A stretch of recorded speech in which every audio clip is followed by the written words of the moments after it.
Kosova'ya gittik. Orada Mimar Sinan'ın yaptığı bir camiyi gördük de yanımızda birisi vardı.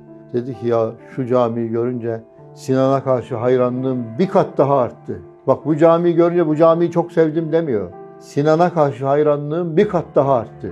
Bizim de Cenab-ı Hakk'ın sanatlarını gördükçe, icraatlarını gördükçe, şaheserlerini gördükçe Allah'a karşı hayranlığımız bir kat daha artarsa, hayran olduğumuz Cenab-ı Hak bizi huzuruna çağırdığında nasıl gideriz onun huzuruna?